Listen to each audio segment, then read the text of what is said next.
Welcome to Savitri voice. सबसे बड़ा आलसी। वह बड़ा ही आलसी और कामचोर था।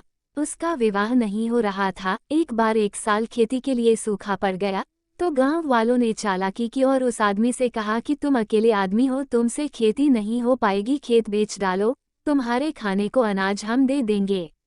जब ये शब्द उस आलसी ने कहा कि मैं 3 मन अनाज लूंगा तब खेत बेचूंगा, ये सुनकर गांव के लोगों ने उस आदमी की शर्त को मंजूर कर लिया और उनमें से एक आदमी ने खेत ले लिया।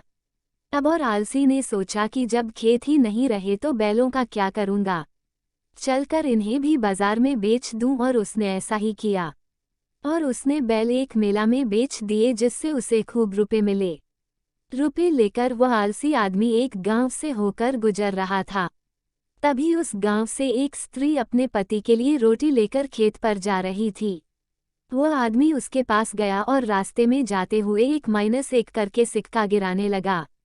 उस स्त्री ने सोचा कि इस तरह तो इस बेचारे का सारा पैसा गिर जाएगा, इसे पता नहीं है कि इसका रुपया गिर गया है, इसे बताना चाहिए। इतने में उस आदमी ने एक जगह एक साथ कई रुपए गिरा दिए और आगे बढ़ गया। अब उस औरत से नहीं रहा गया तो उसने सभी रुपए एकत्र कर लिए और उसे पुकारने लगी, ओ राहगीर, तुम्हारा रुपया गिरता जा रहा है, ले लो। लेकिन वह आदमी बोला नहीं।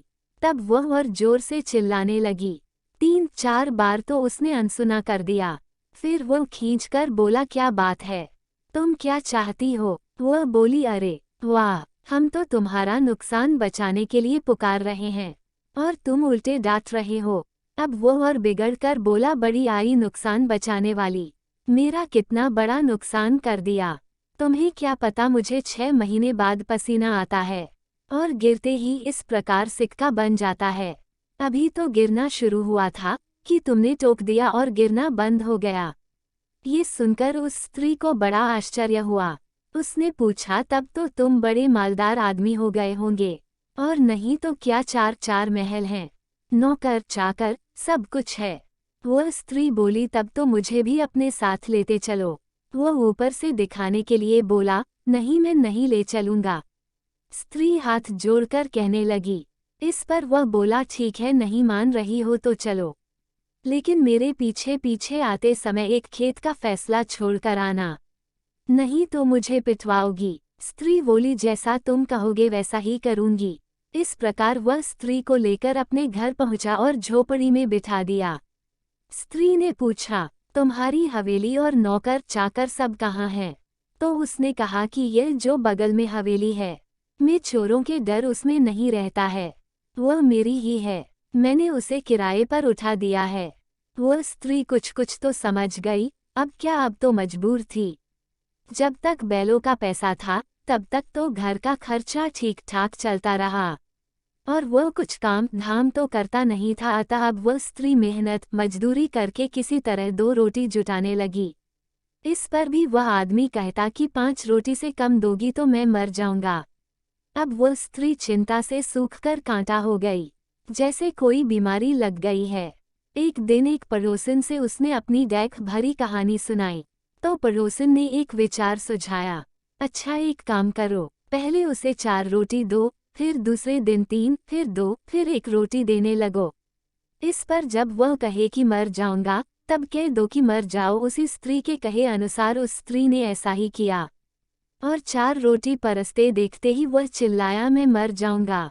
स्त्री ने कहा, ठीक है, मर जाओ, और उठाकर रोटी ऊपर रख दी। शाम को फिर उसने 3 ही रोटी परसी तो फिर उसने जैसे ही बोला कि मैं मर जाऊंगा तो फिर से रोटी उठाकर रख दी। दूसरे दिन 2 ही रोटी परसी। दूसरे दिन 2 रोटी देखते ही वह नाटक करके लंबी लंबी सांसें भरने लगा।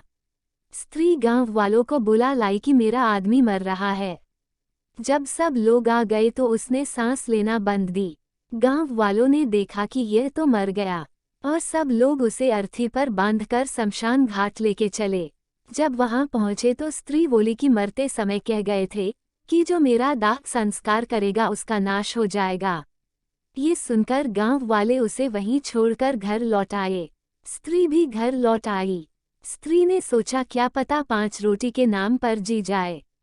उधर शमशान घाट पर उसी समय 5 चोर आए। उन्होंने देखा कि एक मुर्दा पड़ा है एक चोर बोला बड़ा अशुभ हो गया।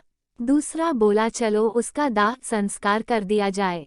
तीसरा बोला दाह संस्कार के बाद उसका क्रियाकर्म भी करना पड़ेगा। चौथा बोला ठीक है। पांचवा बोला हाँ ठीक है, इसी बहाने कुछ पुण्य का काम हो जाएगा। वह पांचों बाजार चले गए। इधर वह स्त्री रोटी लेकर पेड़ पर चढ़ गई। इतने में चोरों ने 5 कनस्तर घी, 5 बोरा चावल, 5 बोरा गेहूं, 5 बोरा गुड़ आदि सब लाकर रख दिया और कहने लगे कि अब चिंता में आग लगा दी जाए। तो स्त्री ऊपर से बोल पड़ी, अरे सुनो 5 ले आई हूँ, उठा कर खा लो। और वह चिता पर से बोल उठा, 5 से कम लाई होगी तो नहीं खाऊंगा। वह बोली 5 ही लाई हूँ, तुम उठो। तो इतना सुनते ही चोरों ने समझ लिया कि यह भूतों की लीला है। वह भी 5 थे, वह समझे कि हमारे लिए ही कहा जा रहा है। 3 तो वहीं बैठे बैठे मर गए। 2 प्राण बचाकर भाग गए। तब वह स्त्री से बोला पेड़ के नीचे उतर आओ, ले चलो उठाकर यह सब सामान। अब कुछ पसीना टपका है। आप सभी इस कहानी को लाइक कीजिए और शेयर करिए और चैनल को सब्सक्राइब कीजिए।